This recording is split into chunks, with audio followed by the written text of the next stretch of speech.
You love new and exciting experiences. The ideas are bursting in your mind, yet you're just gaining traction with your current project. How do you stay focused for maximum impact when new opportunities come your way?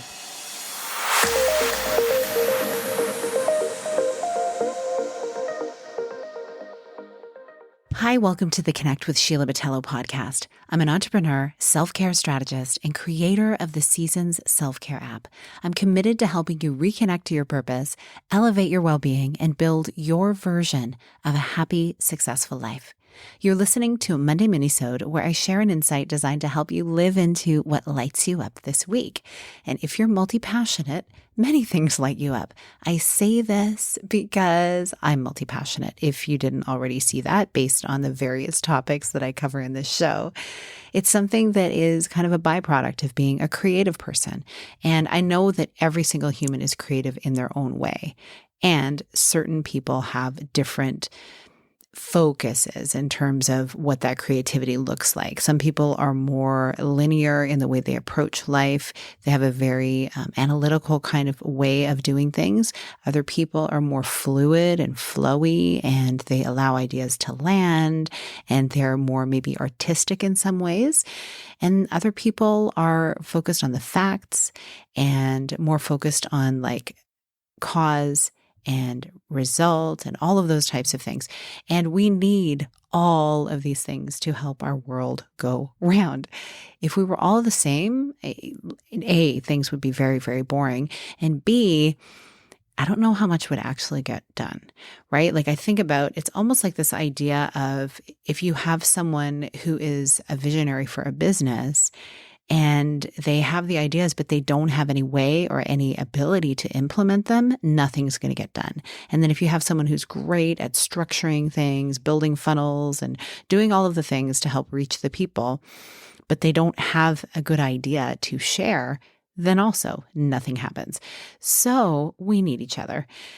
And so in this world where we are just so inundated with ideas and new things, which always blows my mind, because after 51 years of being on this planet, I've asked myself so many times, how many new ideas are there? Like, hasn't everything been done already? And I know some of my older friends, some of my, family and people I'm close to who are in their senior years wonder that as well. And yet they're continually surprised. I mean, you think about my grandmother who lived, in the early 1900s, like she was born like in the 20s, I believe. And she, like the things that she saw happen in her 90 years of life, pretty incredible. Just imagine the things that came together. And the difference being in our time, it seems like ideas are flowing at a much faster rate. We have AI stepping into the game now, speeding things up even more, taking things off of people's plate. And I know that's kind of a hot potato topic because I personally, while there's certain benefits to AI, I think it's so important. And you probably agree on this. Ethics are important. So how do we go about moving through the future with all of this new stuff? But this idea of being multi-passionate invites in often feelings of overwhelm, feelings of never really finishing what you start. It's hard to be focused when there's constant inundation of ideas coming in. So I just wanted to share like a hot tip about what I do, because it's something that I'm continually up-leveling in. It always comes back around to me, and I get kind of sidelined at times when I'm overwhelmed with some of my own ideas. So I'm just being transparent there. This is something that is a lifelong journey, and I'm here for it. So I want to share with you something that I do. First of all, what I do is on my phone, I have a section. Actually, I have a few different specific notes on my phone, and one is for like topic ideas, for instance, for the podcast. One is different program ideas for my clients. And then I have things for family, things for different relationships and things like that. Just ideas that come to me typically when I'm on a walk. And I make note of them in my notes. And I have made the commitment to myself that I don't act on anything right away. And so what I do is I have a little check-in session with myself on a weekly basis where I look at everything, and then I take those ideas and I put them in their own little containers.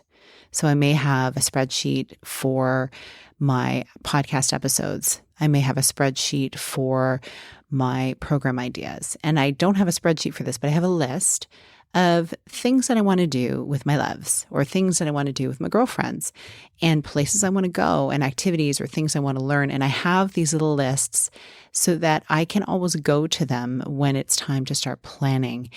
And the next thing that I find super helpful is that planning process on a quarterly basis. And here we are entered into Q4.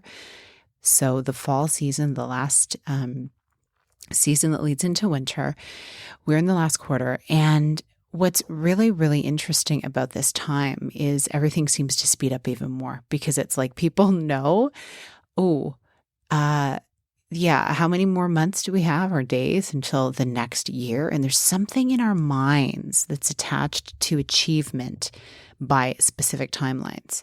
We feel the years going by, and we want to make sure that we're not missing out anything, and that we're not stagnating, or we're not having a year go by where we didn't achieve the things we want to achieve. And so this is where planning comes in. And first, I just want to say, have so much grace on yourself for where you're at and what you've accomplished so far this year, and make space every quarter, every season, to celebrate those things that you've accomplished. And then to look at what areas of growth are you in these areas as well. And so when I'm planning out my quarter, I go to these lists and I say, okay, which ones are worth acting on? Which can I move to the next quarter? Which really shouldn't be on here in the first place? And you know what? I have another section. Which idea or which opportunity is something that I can give to somebody else? Because I think our ideas are so powerful and they come to us for a reason. And not everything is for us. Sometimes ideas are meant to flow through us to others. And it's why I love collaboration. I want to see my sisters and brothers in business. I want to see them rising. I want to see them, impacting the world in their own special way. And sometimes the ideas that I get are for other people. And so making note of them is so helpful. And it helps me free up my mind space so I can be present in the moment. So I hope those things help you. And as you're going into this next very full quarter, I'm sure it is for you as it is for many people, it'll maybe give you some space so that you can be more present and you can enjoy this quarter instead of rushing through it, getting to December and feeling like, whoa, what happened? What did I experience? I mean, these are conversations I typically have at the end of the year, like, whoa, time flies. How did we get here? I mean, we are entering into the end of 2023. Like, what? Shouldn't I be having my own flying car by now? I don't know. Well, I really hope that helps. And I'm grateful that you are listening here. And I hope you've been having a really lovely summer season.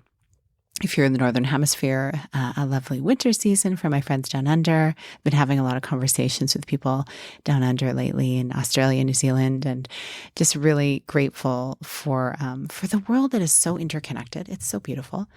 And something that is really bringing us together is my Seasons Collective, which is the place where people come into community and to talk about some of these things and to, share these ideas about how things are growing and going for them in their lives, whether it be their personal life, their business life, the merging of the two. It's all connected.